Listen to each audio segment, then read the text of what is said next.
Hello again, 8th graders. So this video is going to show you an example of what we will be working on for our Wednesday class today.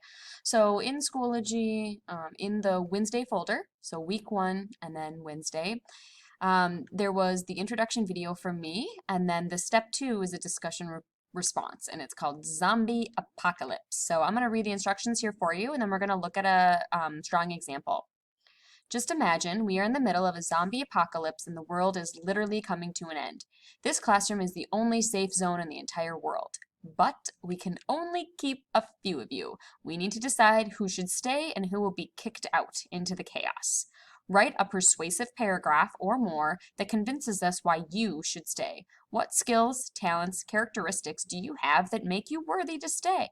What can you contribute? How will you help keep our classroom community strong even though the world outside is ending? Explain with strong reasoning. So for this assignment, the whole point is convincing us. We don't want to just state why we should stay. We want to explain why. So I have an example over here of something that we're not looking for. All right, so this is an example that does not quite meet expectations and needs some work. You should keep me because I am smart and I can run really fast. So this one doesn't quite hit the mark. How can we add strong evidence to support these claims? What past experiences have proven this? How can we provide 2 to 3 reasons with strong evidence to support? Right? So this was what we call an empty claim. It doesn't have any support backing it up. Let's take a look at one that does meet expectations. We are in the middle of a zombie apocalypse. We need to be smart and strong as possible. I should definitely be kept in this classroom for a variety of reasons. First, I am incredibly creative. I am artistic and can build things without directions.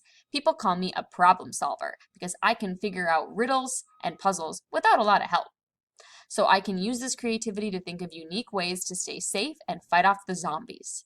In addition, I am strong. I've been playing sports for my entire life and work hard to stay fit and healthy. For example, my cousins and I do drills outside and go for runs together to keep in shape. If there are zombies attacking us, I can use my strength to fight them off or run fast to a safe zone for supplies. Finally, I am a very good cook. I cook for my younger siblings all the time, and I know how to make different meals. Even though food may be scarce, I will find a way to keep everyone fed and make us meals with whatever we can find. I promise I will use my creativity, strength, and cooking skills to help everyone stay safe. All right. So, as you were thinking about what to write about, think about, what makes you you? What are your strengths? Inside of school, outside of school, and tell us what can you contribute to our classroom community in the middle of a zombie apocalypse, which hopefully never happens. Please reach out if you have questions. You have the rest of the class time to finish this. You are going to type your response in this comment box. So it will look like a lot of words, right? I mean, it won't just be a one-word sentence. If we are trying to strive to meet expectations, we want to give a lot of examples and then submit your response here. I look forward to seeing your work. Thank you much.